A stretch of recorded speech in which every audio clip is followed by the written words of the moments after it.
Visitors to St Kilda aren't happy, and the traders are definitely not happy, and today we'll be having a discussion with them to find out their exact issues with the problem. Thank you very much. Hi, I'm here with Ben from Bookhouse in Fitzroy Street, one of the last retail traders in the street. Now Ben, how do you think this new changes in Yarra Trams and PTV's streetscaping will affect you? Well, it's not going to have a positive effect on our business at all. Judging from the last changes they made down on the sort of southern side of Fitzroy Street, that has really clogged the traffic down on that bottom half. Mm-hmm. And what that's done is put in the mindset of everybody that comes down here, it's just too hard to get a park down in Fitzroy Street. It's too hard, it's too busy, I'm not going to come.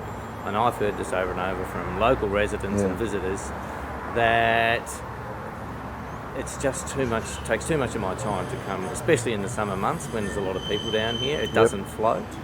And so if they build any more obstructions, making it harder for people to access the street, it's just not going to have a positive effect on the street. And I don't feel that the amount of new tram customers coming down, if that's what they're suggesting is going to happen, is that has certainly not happened yet.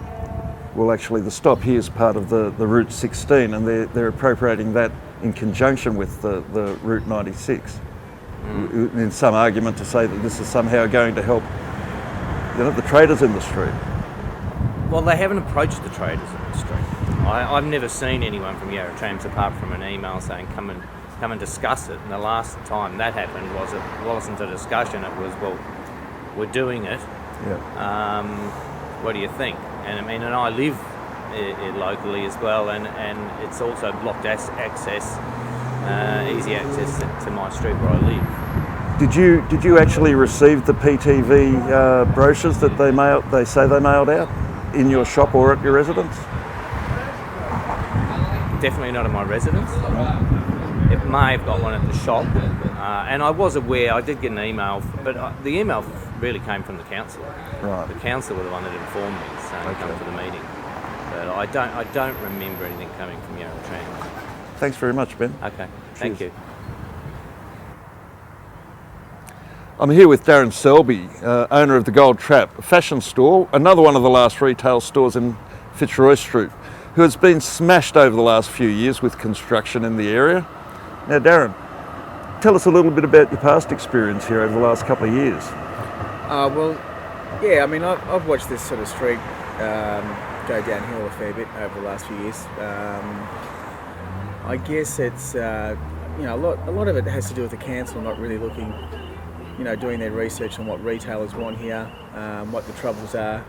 I mean, look, things are tough as it is, but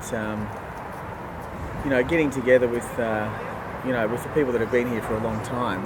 I mean, I live here as well, so I know what works and what doesn't work. You live in St Kilda too, do you? Yeah, I've been here for about 12 years. Okay. So, I think what we're finding these days is just a lot of greed. I think a lot of these big corporations, like next door to me here, the Halo Apartments, I mean, they took 3.5 years or 3 years to build this thing.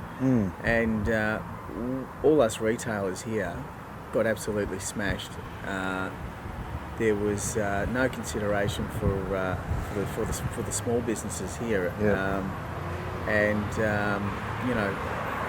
As I said before, it's this is a tough climate for retailers, small business, and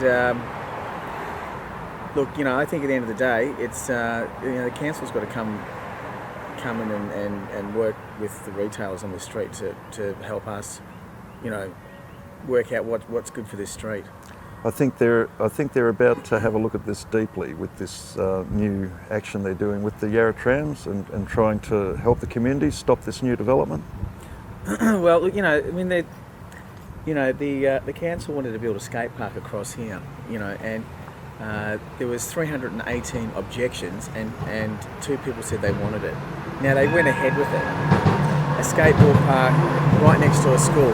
After that got knocked on the head, even though it got passed, there was still a big fight to make sure that that skate park was not put here. It is now on the foreshore, which is perfect. It's probably now one of the best skate parks in Australia. Indeed. Now we have, I'm only hearing that they're putting a tram stop right in the middle here, and there's You're only hearing what you didn't receive your tram or PTV publications. I haven't seen anyone from Vic Roads. I have not seen anyone. What about their brochures? What about their colour brochures?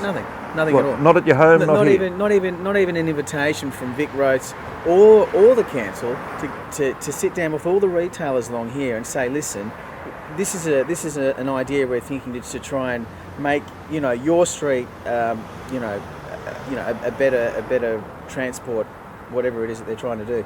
At the end of the day, we work here, we live here, we know what's best, but yet they seem to think that they know what they're doing.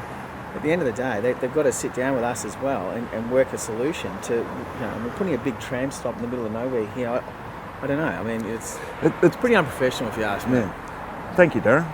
It's an interesting thing to think about as well. We hear that the retailers and the residents are separated. The last two major retailers left in the street that we've spoken to are both local residents as well. So there's a bit of a furphy happening as far as the relevance of the residents against the shopkeepers. They seem to be the same people.